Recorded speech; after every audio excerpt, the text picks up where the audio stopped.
Ma'am, वो जो सामने खड़ा है ना, यही है उस जमीन का मालिक। इसी से मेरी बात हुई थी। हाँ तो ठीक है, फिर बुलाओ उसे यहाँ पर। आ जाओ तो ऐसी, इधर आ। मैम बात करना चाहती है तुझसे। हाँ जी बताइए। कल आया था ना मैं तेरे पास इस जमीन के बारे में बात करने के लिए, तो मैडम तुझसे बात करना चाहती हैं। हाँ जी मैडम, क्या बात करनी है आपको, बोलो। पहले तो मुझे ये बता, ये सारी जमीन तेरी है क्या? हाँ जी, है तो हमारी। कितने पैसे मांग रहा है इसके? पैसे?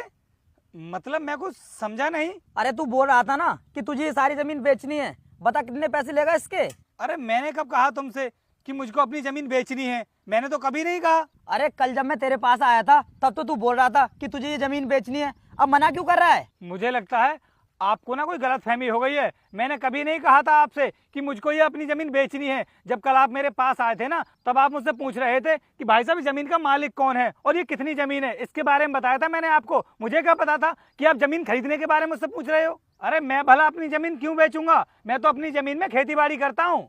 अबे तूने क्या हमें पागल समझ रखा है? हम इतनी दूर से यहाँ पर आए हैं और अब तू मना कर रहा है जमीन बेचने के लिए? तो इसमें मैं क्या कर सकता हूँ? अगर ये मुझसे पूछते कि भाई साहब आपको ये अपनी जमीन बेचनी है, तभी मैं मना कर देता इनसे। अरे मैडम, मुझसे कोई गलतफहमी नहीं हुई है।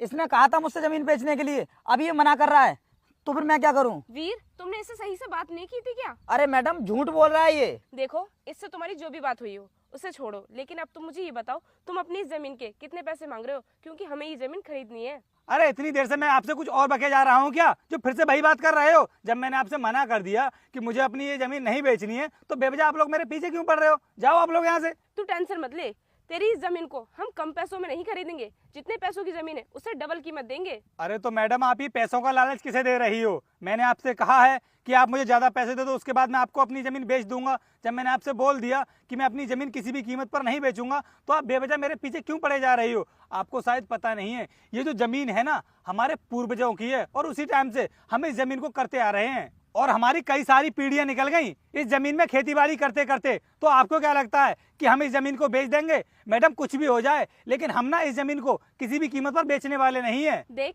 चिल्ला मत, थोड़ा ठंडे दिमाग से सोच। हम तेरी इस जमीन को खरीदने के बाद यहाँ पर फैक्ट्री लगाएंगे और अपनी कंपनी में हम तुझे ना कोई छोटी मोटी नौकरी दे देंगे, जिससे तू 5-6 हजार रुपए महीने के आराम से कमा लेगा और तेरा घर भी चलता रहेगा। तो तुम्हारे कहने का क्या मतलब है कि अभी हमारा परिवार भूखा मर रहा है? अरे मैडम, जिस 5-6 हजार रुपए की नौकरी की बात कर रही हो ना आप, एक काम करो, तुम मेरे घर चलो, मैं तुम्हें 10-15 हजार रुपए की नौकरी दे दूंगा और मेरे घर काम करती रहना तुम। तेरी इतनी हिम्मत कि तू मुझे अपने घर पर काम पर रखने की बात कर रहा है? तुझे तो मैं बताती हूँ। ऐसा है मैडम, ये हाथ उठाने की ना जरूरत नहीं है, समझ में आया तुम्हारे लिए? अगर तुम मेरे ऊपर हाथ उठाओगी तो हाथ मैं भी उठाना जानता हूँ तुम्हारे ऊपर। इसलिए चुपचाप जिस रास्ते से आए हो ना तुम लोग, उसी रास्ते से वापस चले जाओ, वरना मैं अभी पुलिस को फोन करता हूँ और उनको